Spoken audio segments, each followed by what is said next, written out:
দক্ষিণ এশিয়ায় চলমান আঞ্চলিক সংঘাত, ভারত পাকিস্তান যুদ্ধ পরিস্থিতি এবং চলমান পরিস্থিতিতে প্রধান উপদেষ্টা প্রফেসর মোহাম্মদ ইউনূসের উদ্বেগ প্রকাশের পর বাংলাদেশের নিরাপত্তা ইস্যুতে আলোচনা সভা করল অরাজনৈতিক আন্দোলন হিজবুত তৌহিদ। শনিবার রাজধানীর institution of diploma engineers IDEB ভবনে এই আলোচনা সভার আয়োজন করা হয়। সকাল 10টার মধ্যে বিভিন্ন শ্রেণী পেশার মানুষের উপস্থিতিতে ভরে ওঠে অনুষ্ঠানস্থল। অনুষ্ঠানে প্রধান অতিথি হিসেবে বক্তব্য রাখেন হিজবুত তৌহিদের শীর্ষ নেতা ইমাম হোসেন মোহাম্মদ সেলিম। এ সময় মিয়ানমারের রাখাইন রাজ্যে চলমান সংঘাত, সদ্য সমাপ্ত ভারত পাকিস্তান যুদ্ধ সহ এই অঞ্চলে চলমান নানামুখী অস্থিরতার কথা তুলে ধরেন ইমাম হোসেন মোহাম্মদ সেলিম। তিনি বলেন, ভারত, চীন, রাশিয়া ও মার্কিন যুক্তরাষ্ট্র সহ আঞ্চলিক ও বৈশ্বিক পরাশক্তিধর রাষ্ট্রগুলোর দৃষ্টি এখন বাংলাদেশের দিকে। নিজেদের আধিপত্য বিস্তারের লড়াইয়ে তারা প্রত্যেকে বাংলাদেশের মাটি ব্যবহার করতে চাচ্ছে, যা বাংলাদেশের জন্য একটি বড় ধরনের নিরাপত্তা হুমকি সৃষ্টি করেছে। ভারত এখানে আধিপত্য বিস্তার করা তাদের জরুরি। সেভেন সিস্টার বলে, সাত কন্যা, ওইদিকে যেতে হলে বাংলাদেশের উপর ছাড়া কোনো জায়গা নাই। বাংলাদেশকে তারা নিয়ন্ত্রণ নিতে চায়, এটাকে বলে আধিপত্য বিস্তার করতে চায়। এটা নতুন নয়, ওদের একটা প্ল্যান। এবার আমেরিকা চীনকে রুখে দেওয়ার জন্য বাংলাদেশের মাটি, বাংলাদেশের বন্দর, বাংলাদেশের সেন্ট মার্টিনস তাদের দরকার, এটা করবে। রাশিয়ার স্বার্থ আছে তাদের দরকার। তাহলে একমুখী স্বার্থ যেখানে জড়িত, সেখানে আমাদের নিরাপত্তা সংকট আজকে বড় বিরাট। আমাদের ডক্টর ইউনূস গত সপ্তাহে তিনি প্রকাশ্যে বলেছেন সাংবাদিকদের সামনে, যুদ্ধের সর্বাত্মক প্রস্তুতি নিতে হবে। আমাদের সেনাপ্রধান ওয়াকারুজ্জামান সাহেব বলেছেন, আমি আপনাদেরকে সতর্ক করছি, আমাকে দায়ী করতে পারবেন না, সতর্ক করছি, বাংলাদেশের সার্বভৌমত্ব হুমকির মুখে পড়বে যদি আপনারা নিজেরা হানাহানি কামড়াকামড়ি বন্ধ না করেন।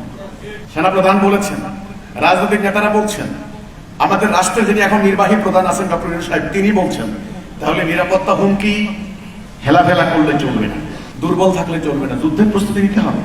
তাইলে যুদ্ধের প্রস্তুতির কথা উনি বলছেন, তার অর্থ বাংলাদেশ একটা মারাত্মক নিরাপত্তা ঝুঁকির মধ্যে পড়েছে। হিজবুত তৌহিদের ইমাম তার বক্তব্যে ফিলিস্তিনের বর্তমান পরিস্থিতি তুলে ধরে বলেন, বাংলাদেশকেও একই পরিস্থিতির দিকে ঠেলে দেবার পরিকল্পনা চলছে। তিনি দেশের আপামর মানুষকে সতর্ক হওয়ার আহ্বান জানান। ভারতের বর্তমান সরকারে যারা আছেন, সরকারি দলের নেতারা, তারা কি বক্তব্য দিয়েছেন দেখেন। 5 মিনিটের ভিতরে বাংলাদেশ দখল করে ফেলবেন বলেন নাই? বলেছে কি যে কলকাতার গার্বেজ এনে নাকি ঢেলে দিলে বাংলা ঢাকা শহর ডুবে যাবে। শুনেন, বলে কি একটা রাফায়েল বিমান নাকি 10 মিনিটে আমাদেরকে সাইজ করার জন্য যথেষ্ট। পরিস্থিতি কিন্তু ভালো নয়। ফিলিস্তিনের মুসলমানরাও কিন্তু একদিন বুঝতে পারে না, তাদের মাটিও থাকবে না, ধর্মও থাকবে না, তাদের চোখের সামনে তাদের ছোট ছোট বাচ্চাগুলিকে কবর দিতে হবে, টুকরা টুকরা মাংস পিণ্ড হয়ে গেছে বোমার আঘাতে, কয়েকশো ফিট উপরে উঠতেছে বোমার আঘাতে, ডেড বডি। ফিলিস্তিনি মুসলমানরা বুঝতে পারে নাই, কিন্তু একদিন যখন বোম ভেঙেছে ততদিন দেরি হয়ে গেছে, আর কিছু করার ছিল না। ভাইরা আমার, আজকে বাংলাদেশের নিরাপত্তা সংকট ভয়াবহ। চতুর্মুখী এই হুমকি মোকাবেলায় বাংলাদেশের জনগণকে দল, মত, ফেরকা, মাযহাবগত দ্বন্দ্ব ভুলে ঐক্যবদ্ধ হওয়ার আহ্বান জানান ইমাম হোসেন মোহাম্মদ সেলিম। তিনি বলেন, ইসলামের সঠিক শিক্ষার আলোকে একটি ইস্পাত কঠিন ঐক্যবদ্ধ জাতিসত্ত্বাই পারে এই ভূখণ্ড রক্ষা করতে। এখন এই নিরাপত্তার সংকট, এই হুমকি মোকাবেলায় কি করবেন, কি করণীয়? আমরা বলেছি রক্ষা করবেন আল্লাহ, শর্ত আছে, লা ইলাহা ইল্লাল্লাহ, এই কথার উপর ঈমান আনতে হবে। সমগ্র জাতির শক্তি, সামর্থ্য, জ্ঞান, সম্পদ, সমগ্র কিছু একত্রিত করে একজন সত্যনিষ্ঠ নেতার নেতৃত্বে তিনি অবশ্যই আল্লাহ সাহায্য প্রাপ্ত হতে হবে। কিন্তু তিনি ভালোবাসবেন নিজেকে, ভালোবাসবেন জাতিকে, ভালোবাসবেন মানুষকে। তিনি মানুষকে রেখে পালাবেন না। একদল মুমিন লাগবে, সেই মুমিন মদিনা যেমন সাহাবীরা রক্ষা করেছেন সেইভাবে রক্ষা করতে হবে। অর্থাৎ ইসলামের সামরিক নীতি, ইসলামের আকীদা, ইসলামের আদর্শ, আল্লাহর প্রতি পূর্ণ আস্থা, ঈমান, বিশ্বাস, রাসূলুল্লাহর আদর্শ যদি এই জাতির ভিতরে সঞ্চার করতে পারেন, যদি ধারণ করতে পারেন, আর তাওহীদের উপরে সীসা গলানো প্রাচীরের ন্যায় ঐক্যবদ্ধ হয়ে আল্লাহর মনোনীত একজন নেতার নেতৃত্বে আল্লাহর দেওয়া দিনুল হক প্রতিষ্ঠা করার সংগ্রাম জান মাল উৎসর্গ করে দিয়ে যদি সংগ্রাম করেন তবে এই জাতির নিরাপত্তা হুমকি থেকে বাঁচতে পারবেন, এছাড়া বাঁচার কোনো সম্ভাবনা নাই। অনুষ্ঠানে বাংলাদেশের নিরাপত্তা নিশ্চিতকরণে ঐক্য বিনাশী সংঘাতের রাজনীতি ও ধর্মের নামে সন্ত্রাসী কর্মকাণ্ড বন্ধ সহ আরও বেশ কিছু পদক্ষেপ নিতে অন্তর্বর্তী সরকারের কাছে প্রস্তাব তুলে ধরেন ইমাম হোসেন মাহমুদ সেলিম। এ সময় যে কোনো আগ্রাসন মোকাবেলায় জীবন ও সম্পদ দিয়ে সংগ্রাম করে যাবার শপথ নেন উপস্থিত নেতাকর্মীরা।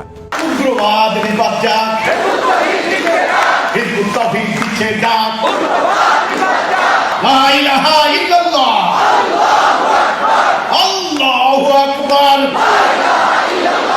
এক জাতি এক দেশ, ঐক্যবদ্ধ বাংলাদেশ, এক জাতি এক দেশ।